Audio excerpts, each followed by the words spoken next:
Gracias por estar con nosotros, gracias por compartir con Ecuador Inmediato. Estamos en los 20 años, ya le estamos mostrando unos detalles de lo que será nuestro logo por estos 20 años. Ya le hemos puesto, ¿ah?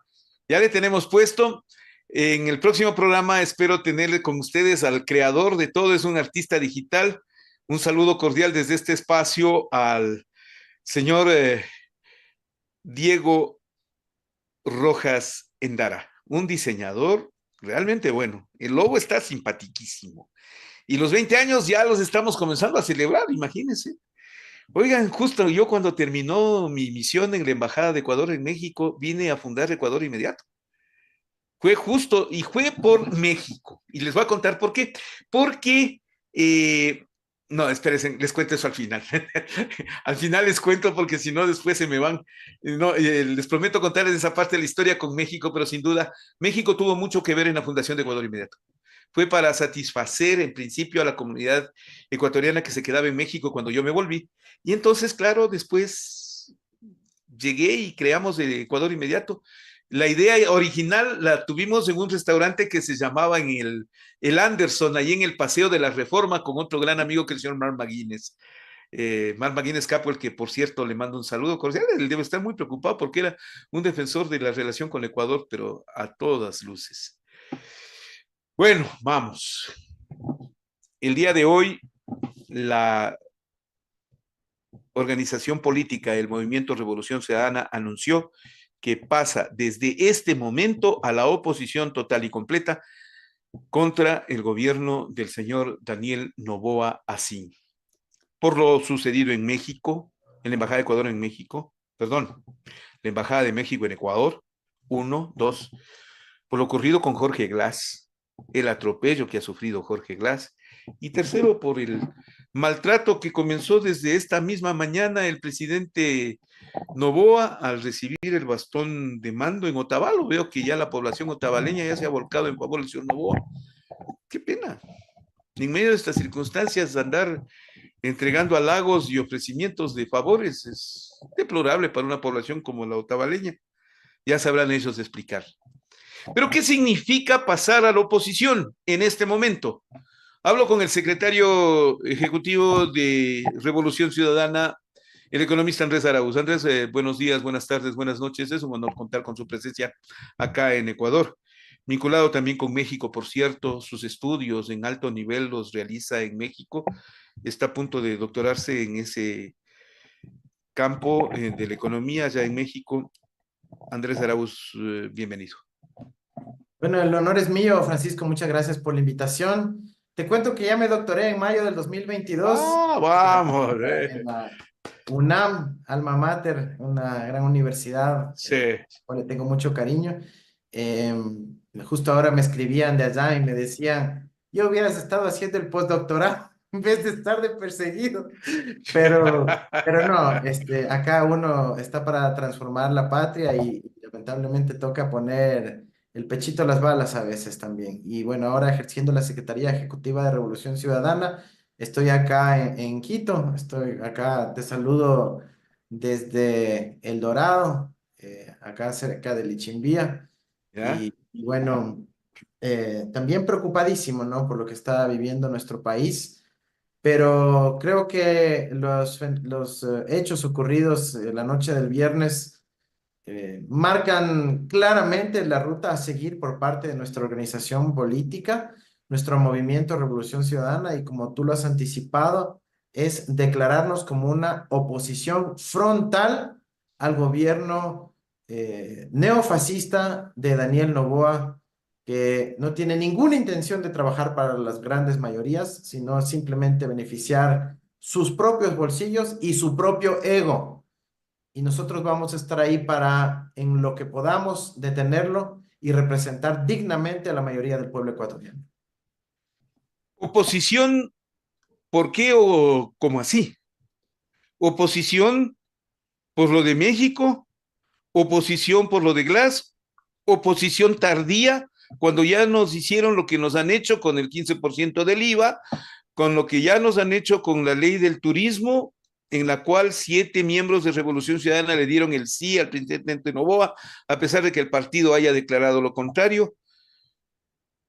¿Qué significa oposición en esas condiciones? Mira, nosotros comenzamos el periodo gubernamental post-Lazo con un gran alivio, que era habernos deshecho de Guillermo Lazo. Creo que eso es el punto de partida. Imagínate, fue un gobierno que en apenas 2 años se entregó en términos de toda la institucionalidad estatal a las fuerzas del narcotráfico, con narcobanqueros dirigiendo tras las sombras el Estado ecuatoriano y aspirábamos que con una frescura, una renovación del mando, obviamente una vez que ya ganó Daniel Noboa, podíamos plantear un proyecto de país sobre la base de acuerdos mínimos. El acuerdo fue tan mínimo que fue exclusivamente en el ámbito legislativo. Nosotros jamás fuimos cogobierno, jamás fuimos parte de la función ejecutiva, jamás negociamos un solo cargo dentro del Estado y los ministerios. Siempre fuimos una parte de un acuerdo legislativo en donde cuando venían las leyes, nosotros hacíamos control de daños, por un lado, e incorporábamos aspectos que iban a beneficiar a las grandes mayorías. Por ejemplo, en la primera ley limitamos el tema de la recaudación de impuestos sobre la base de la remisión solo para quienes no tengan conflicto de interés. Eso, si no hubiésemos estado ahí, ya hubiésemos estado viendo al gobierno de Noboa perdonándose 90 millones de dólares. En la Claro, ley eléctrica pusimos la disposición que prohibía la privatización y por eso no han podido todavía ejecutar los planes de privatización que tenían en mente. Y así en las otras leyes, por ejemplo, la del conflicto interno, nosotros incluimos el aumento del ISD, la contribución especial de los banqueros, y fue en el veto inconstitucional de Daniel Noboa que incluyó el IVA. Eso evidentemente no contó con nuestro apoyo, no fue parte de nuestros acuerdos, lo rechazamos y por eso hemos presentado la demanda de inconstitucionalidad. Ya de ahí hubo la ruptura clave en términos programáticos porque nosotros desde un inicio habíamos advertido que eso aumentaría el precio de los bienes y afectaría el bolsillo de la familia y que quien tenía que poner el hombro para salir de esta crisis eran los que se beneficiaron el gobierno del banquero, no el pueblo ecuatoriano, que más bien sufrió el gobierno del banquero. Entonces, ante esa contradicción, empezó ya una fuerte tensión que se cristaliza en la ley mal llamada de turismo porque no soluciona ninguno de los problemas del turismo nacional, no soluciona el tema de infraestructura, ni seguridad, ni de certificación de calidad, ni de digitalización de los destinos, ni de digitalización del turismo comunitario, ni capacita a los trabajadores turísticos en el idioma inglés, etcétera, etcétera. Nada de eso soluciona esa ley, pero lo que hace es nuevamente incorporar esos perdones de impuestos, facilita la fuga de es capitales de la gran que es, banca. Y por eso nosotros dijimos no, no a esa ley mal llamada de turismo, como bancada, como movimiento, pero lamentablemente tuvimos a 7 de nuestros compañeros que se apartaron de la línea dada con contundencia, con fuerza, sin lugar a duda que esa era la forma que debíamos votar, y ahora están sujetos a un proceso disciplinario dentro de la organización. a ver, aclárame, Andrés, ¿qué pasó ahí? ¿Les han dado alguna razón real o vamos a necesitar del juicio para poder saber la verdad?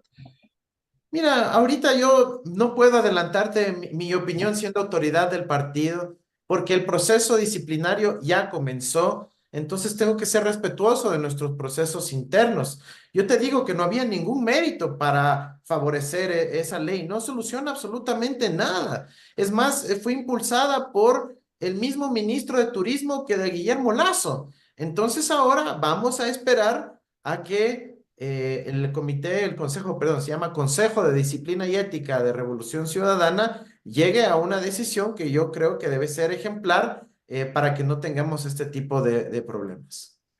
¿Cómo entiendo la declaración esta mañana de la presidenta del movimiento, Luisa González, que le dice públicamente, Daniel Noboa renuncia, después de lo que acaba de pasar con la Embajada de México en Ecuador y la detención arbitraria en contra de Jorge Glass? El Movimiento de Revolución Ciudadana le pide la renuncia a Daniel Noboa. ¿Por qué le pide la renuncia? Andrés Arauz. Nosotros pedimos la renuncia a Daniel Noboa porque no solo que demuestra arbitrariedades en el ejercicio del poder público, sino que demuestra incapacidades, ¿ya? Pero algo muy importante, querido Francisco, y es que a veces la gente no entiende que una embajada, tú has sido embajador, es territorio soberano de otro país. Por favor, ¿Ya? es algo elemental. Irrumpir en una embajada, y en el caso ecuatoriano no solo fueron fuerzas policiales, ojo, también había ahí fuerzas militares, y eso tiene otras implicaciones en derecho internacional aún más graves, ¿ya? Correcto. Entonces, es el equivalente a cruzar la frontera, meterse tierra adentro en el otro país, buscar ahí a una persona al otro lado de la frontera, agarrarlo y extraerlo de vuelta al territorio. Eso se llama secuestro, Francisco. Y el secuestro es uno de los causales para que el presidente abandone el poder. Está establecido en nuestra Constitución. Por eso también le pedimos la renuncia a Daniel Noboa, porque no solo que le ha puesto al Ecuador como una vergüenza mundial, en donde los colegas diplomáticos, sobre todo de carrera, deben estar escondiéndose ante semejante vergüenza, sino que el país entero va a sufrir enormes consecuencias, incluyendo, y tú lo sabes bien también, Francisco, tú fuiste embajador en México, los hermanos migrantes, que Claro. ahora ante la ruptura de relaciones Es no los que más tendrán van a apoyo sufrir. consular. Eso es lo que va a pasar. Es el grupo que más va a sufrir. ¿Cómo vamos a hacer? La gente que quiere sacar una visa, ya no va a haber embajada. La gente no se da No, no, cuenta. no Ya no va puedes a haber pedir visa. embajada, ya no va a haber consulado. No Ya no va a puedes haber pedir dónde visa. hacer el trámite. Y O los sea, que tienen ese... se estila que México encargue a otra nación su embajada para que Claro, se pero eso no va a ocupe de ser inmediato. ciertos anuncios. Puede ser inmediato, pero eso no implica, por ejemplo, que de inmediato te van a abrir el consulado de esa embajada para Por atender a eso las digo. visas en México. No, eso sí no va a Es pasar. que ya te abren la página web en la de Argentina, en la de Surinam, en donde quieran asignarle, pues. Entonces sí es grave, estamos preocupados por nuestros hermanos migrantes, porque además, Francisco, marzo del 2024 fue el mes con más alta migración de toda la historia de la República del Ecuador, más que el feriado bancario, el mes con más gente que ha salido del Ecuador de toda la historia. ¿Sí? Durante el gobierno de este señor Noboa, constatado por los registros mismos del gobierno del Ministerio del Interior, como por la Agencia de Control Fronteriza de los Estados Unidos, que han hecho contacto, le llaman así, con más de 30,000 ecuatorianos en la frontera. Entonces, toda esa gente, que no es que todos les van a aceptar, les van a dar asilo y recibir y vengan nomás a los Estados Unidos, a buena parte de ellos les van a deportar y los acuerdos que ahora existen entre Estados Unidos y México es que les deporten al lado mexicano, para que luego México les deporte a Ecuador. Pero si Ecuador ahora ya no existe para México, la ruptura de relaciones significa que ya no reconoce al otro estado, ya no puede hacerse intercambio de cartas, ya no pueden mandar oficios, ya no pueden haber comunicaciones. Claro, Entonces, y en eso va a ese significar caso, algo muy grave para nuestros hermanos migrantes. más allá de lo que pueda significar el trámite formal o no, muchas veces los ecuatorianos se van a México sin visa y cruzan de manera irregular México. Eso es notorio y es normal. A mí lo que me preocupa es que México sí protegió muchas veces a los ecuatorianos, aunque sea en condiciones irregulares. La protección frente a... Esto pasó hace 3 días atrás, verás. Rescataron a 54 ecuatorianos de manos de las organizaciones criminales de trata de personas. Es decir, México sí tenía esa actitud, independientemente de que sea legal o no su paso. Eso ahora bien puede frenarse. No Claro, sé, va a ser va a ser catastrófico. mucho más difícil, va a ser Va mucho a más ser, difícil. o sea, mira, hay otras implicaciones también en materia de inversiones. O sea, se olvidan que la principal empresa de telecomunicaciones de este país es mexicana, ¿ya? ¿Qué implicaciones va a tener eso? El rato que el gobierno le empiece a poner orden. ¿Qué implicaciones va a tener eso para la economía nacional, que ahora toda la economía se basa en las telecomunicaciones? ¿Qué implicaciones va a tener esto en materia de comercio exterior? Que hay una cantidad no menor de comercio exportador que sale de nuestro país y va a México. También traemos muchos bienes de México, por supuesto. ¿Qué va a pasar con el proyecto de integración regional? Ahora mismo, nuestra delegación, nuestra embajada en la Ciudad de México, ahí en la Tennyson, está también con riesgos de acoso, de que los ecuatorianos sean maltratados simplemente por su nacionalidad. A eso es lo que nos ha llevado a este gobierno nefasto. Claro, por eso es que el presidente Andrés Manuel López Obrador hace pocos momentos emitió un comunicado que esté en Ecuador inmediato, por cierto, si es que quieren verlo, en el que llama a la comunidad mexicana, dice a nuestros compatriotas, o sea, se refiere a los mexicanos, a mantener una actitud muy respetable frente a los ecuatorianos. Este es un conflicto entre gobiernos, finalmente, no es entre pueblos.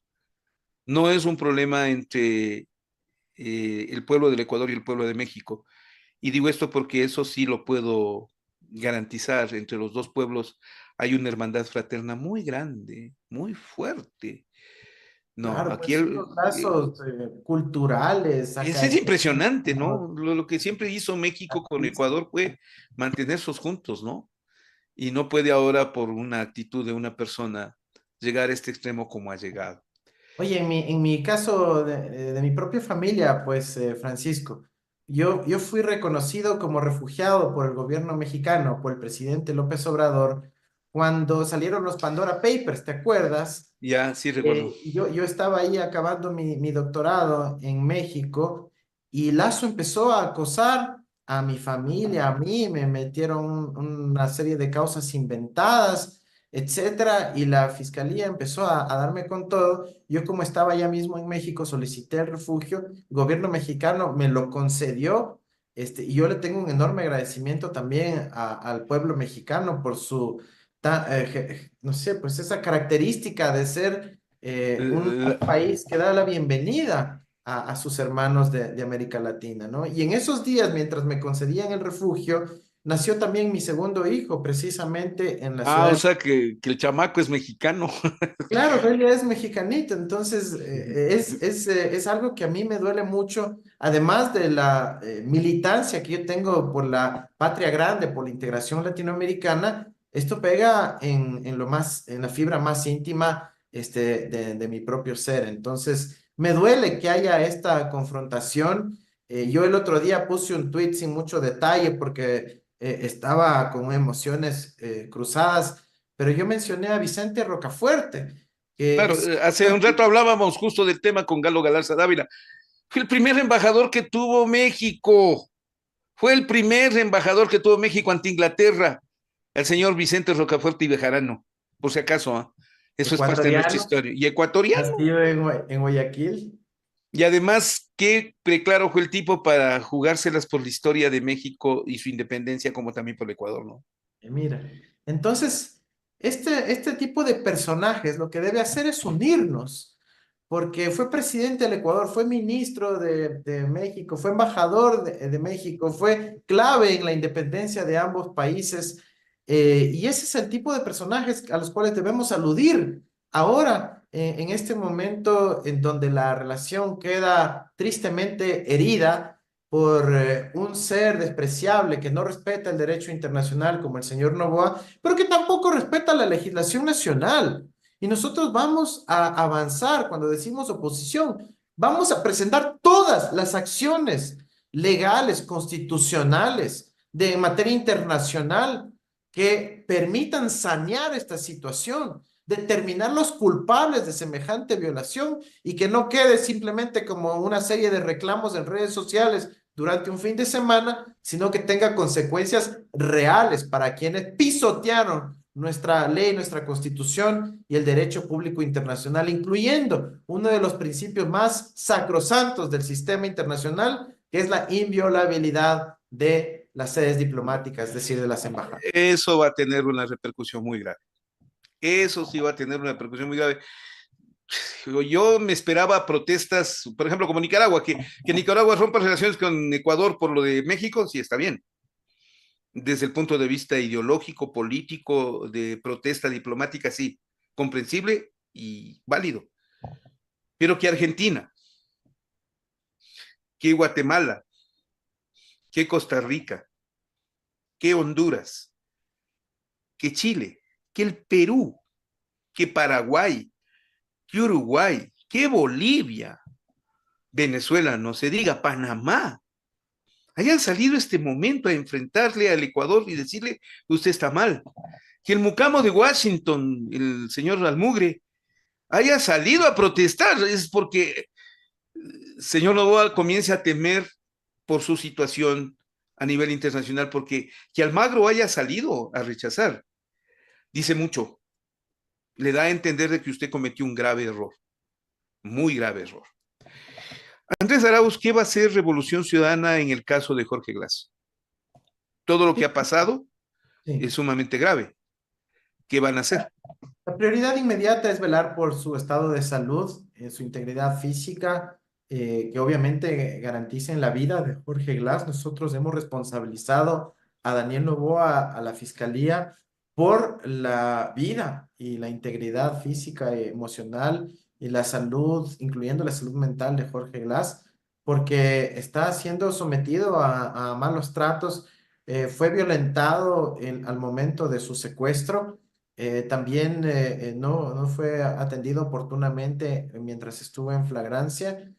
Ahora está en La Roca, en la cárcel de máxima seguridad, cuando su perfil no amerita estar allá, sino en otro tipo de espacios. Pero hacemos un llamado a la comunidad internacional para que esté vigilante sobre los derechos humanos de Jorge Glass. Nosotros estamos enfocando mucha de nuestra energía. Vamos a comenzar una vigilia esta noche afuera de la cárcel 3, también llamada La Roca, en la ciudad de Guayaquil, con nuestra militancia para estar permanentemente velando por su integridad física, que sepan los guías penitenciarios y el resto de reos que nosotros estamos ahí vigilando la integridad física de Jorge, pero evidentemente también se vienen unos pasos a nivel nacional e internacional.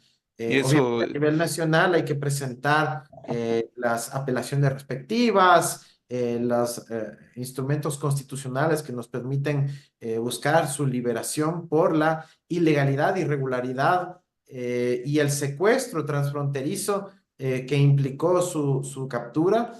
También vamos a presentar acciones internacionales. Estamos haciendo gestiones para apoyar en la coordinación con el presidente Petro, quien ha sido extremadamente generoso, no solo en rechazar la violación del derecho internacional y el tema de la violación del derecho al asilo, sino en personalmente velar por la situación de Jorge Glass, presentando una medida cautelar en el sistema interamericano de derechos humanos, y evidentemente presentando también quejas en los organismos de las Naciones Unidas, los relatores especiales y los comités de derechos humanos, particularmente el de relativo a detenciones arbitrarias. Entonces, estamos tomando todas las acciones legales del caso, como es obvio que tiene que ocurrir, y vamos a asegurar que tengamos una respuesta a nivel nacional e internacional.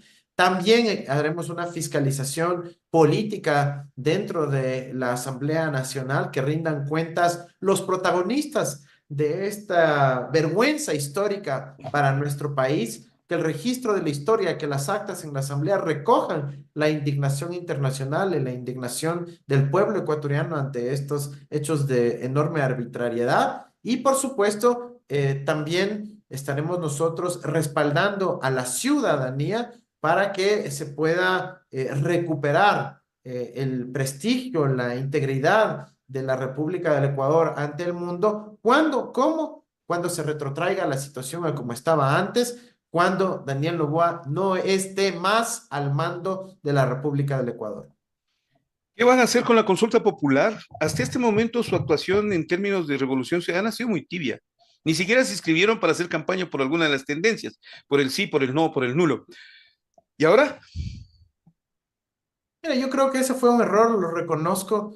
Nosotros decidimos apostar por ser una oposición quizás un poco más responsable, buscando el bien de país, pero vemos que se siguen privilegiando los intereses de pocos por sobre los de las grandes mayorías. Yo reconozco que ahí hubo una ingenuidad de nuestra parte, a pesar de que teníamos, ¿no es cierto?, estas nuevas luces de que no eran antis, de que no venían a perseguir a nadie, etcétera. Pero nuevamente se replica ese comportamiento, esa colusión entre los grandes medios, el poder ejecutivo, el lawfare y la manipulación judicial, particularmente a través de la Fiscalía General del Estado, y el querer mediatizar la política y judicializar la política con beneficios de corto plazo en una coyuntura electoral. Ahora vamos a estar totalmente abocados al proceso de la consulta popular, no solo para las preguntas de y de arbitraje y de trabajo por horas,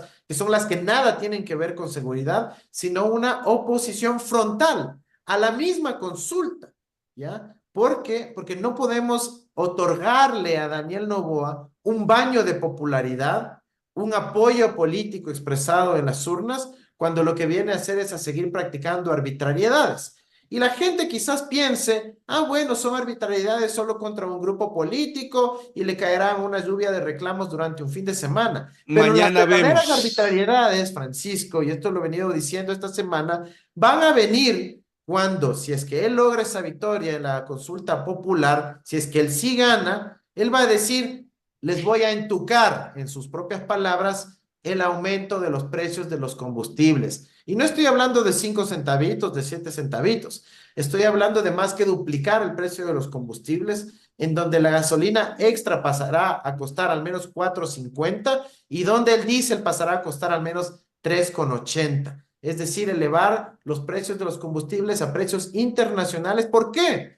Porque Francisco a eso se comprometió con el Fondo Monetario Internacional. Sin eso, no Ese le es el punto. aflojan los 4.000 millones de dólares y Ese es para el hacer punto. eso necesita escudarse en la consulta popular. Para eso no cuente con nosotros, señor Noboa. Por eso vamos a dar un contundente 11 veces no. ¿Qué va a ocurrir con todo el proceso político dentro de Revolución Ciudadana con este nuevo golpe? ¿Cuánto más tienen que aguantar? Mira, nosotros ¿Cuánto? estamos, lamentablemente, nos hemos ido acostumbrando a la persecución. Jamás queremos que esta sea la forma de hacer política en el Ecuador. Tú sabes, Francisco, por lo que hemos compartido con el pueblo ecuatoriano en ya 2 campañas sucesivas, que estamos ahí para aportar ideas en materia, pues, de política pública, cómo mejorar el sistema de desarrollo infantil, el sistema educativo, cómo mejorar las prestaciones sociales, hacer sostenible el sistema de seguridad social, inversión pública y obra para que haya trabajo para todos y la seguridad social pueda sostenerse por muchos y muchos, muchos años más. Cómo poder lograr una buena política de inversión a partir de estabilidad de los precios de los energéticos, de la electricidad, generando certidumbre a partir de, ¿no es cierto?, de una política de infraestructura y competitividad sistémica que permita traer capitales al país para generar trabajo, una política que nos permita construir oportunidades para todos los ecuatorianos y para todas las ecuatorianas, enfatizar en el sistema educativo, modernizar nuestro sistema a partir de la programación, la inteligencia artificial, el aprendizaje del idioma inglés, la incorporación del arte, la música, la cultura en nuestros procesos educativos y extracurriculares. Es decir, nosotros tenemos mucho, pero muchísimo para ofrecerle a nuestro país. Nuestras ideas son vastamente superiores que las que puede plantear la derecha, que no tiene ideas, que lo único que plantea es alcanzar los equilibrios fiscales del Fondo Monetario, pero claro, nos quieren en los hechos censurar de nuestra riqueza programática. ¿Cómo? Ah, mandándonos a discutir sobre la persecución, sobre los casos judiciales y aburrir a la gente con algo que evidentemente no es atractivo, genera molestia, genera dudas, etcétera, cuando la discusión del país ve es de aquí para acá con muchísimos otros temas en el espectro de necesidades reales que tiene nuestro pueblo. Andrés Arauz, quiero agradecerte muy especialmente, muy gentil por estar con nosotros. Siempre en sábado es difícil, créanme. Y yo escogí este horario por el público, porque el público se siente más cómodo, pero a veces se nos hace difícil conversar con nuestros amigos invitados, porque muchos de ellos tienen que sacrificar, por ejemplo, este momento de descanso, o es un momento de actividad social, o es un momento de familia. y sin embargo están con nosotros, están acá. Gracias por ello, Andrés Arauz, muy gentil, al secretario ejecutivo de Revolución Ciudadana y la reacción inmediata a esta coyuntura que vive el Ecuador. Señor, muchas gracias. Déjenme ahora que yo vuelvo a la parte final de este espacio. Quiero charlar con ustedes aquí en el programa 60 de Ecuador Inmediato. Ya vuelvo. Gracias, Francisco. Chao.